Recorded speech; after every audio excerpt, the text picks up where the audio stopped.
आमदार अभिमन्यू पवारांचा पाठपुरावा. औसा निलंगा तालुक्यातील 10 देवस्थानांना क वर्ग तीर्थक्षेत्राचा दर्जा. आमदार अभिमन्यू पवार यांच्या मागणीला सकारात्मक प्रतिसाद देत औसा विधानसभा मतदारसंघातील औसा व निलंगा तालुक्यांमधील 10 प्रमुख देवस्थानांना क वर्ग तीर्थक्षेत्राचा दर्जा देण्याचा महत्त्वपूर्ण निर्णय घेण्यात आला आहे.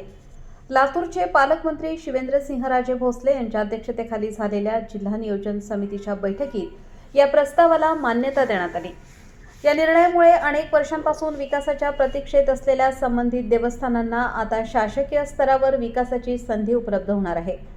देवस्थानांच्या परिसरातील पायाभूत सुविधा, स्वच्छता, पिण्याचे पाणी, भाविकांसाठी निवारा, रस्ते, परिसर सुशोभीकरण आणि इतर आवश्यक सुविधांच्या विकासाला यामुळे चालना मिळण्याची अपेक्षा आहे.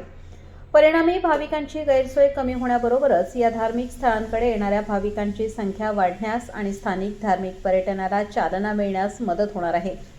क वर्ग तीर्थक्षेत्राचा दर्जा मिळालेल्या देवस्थानांमध्ये श्रीराम मंदिर देवस्थान किल्लारी, केशव बालाजी मंदिर देवस्थान औसा, खंडोबा मंदिर देवस्थान हिप्परगा, काशी विश्वनाथ मंदिर देवस्थान अंबुलगा, नाथ मंदिर देवस्थान कवळी, महादेव मंदिर देवस्थान खरोसा, नृसिंह मंदिर देवस्थान गोद्री, जगदंबा माता मंदिर देवस्थान नदी हत्तरगा, भुजंगप्पा मंदिर देवस्थान हालसी आणि कल्लेश्वर संस्था मंदिर मठ माळेगाव यांचा समावेश आहे.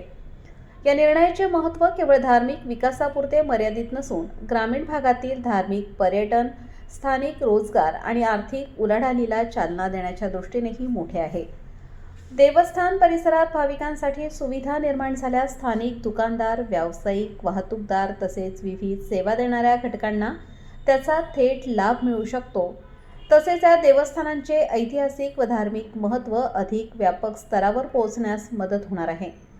औसा व निलंगा तालुक्यातील या 10 देवस्थानांना क वर्ग तीर्थक्षेत्राचा दर्जा मिळाल्याने स्थानिक ग्रामस्थ आणि भाविकांमध्ये समाधानाचे वातावरण असून या माध्यमातून संबंधित देवस्थानांचा सर्वांगीण विकास होण्याची अपेक्षा व्यक्त होत आहे. मागणीला सकारात्मक प्रतिसाद देऊन निर्णय घेतल्याबद्दल आमदार अभिमन्यू पवार यांनी लातूरचे पालकमंत्री शिवेंद्रसिंहराजे भोसले तसेच भाजपा महायुती सरकारचे आभार मानले आहेत.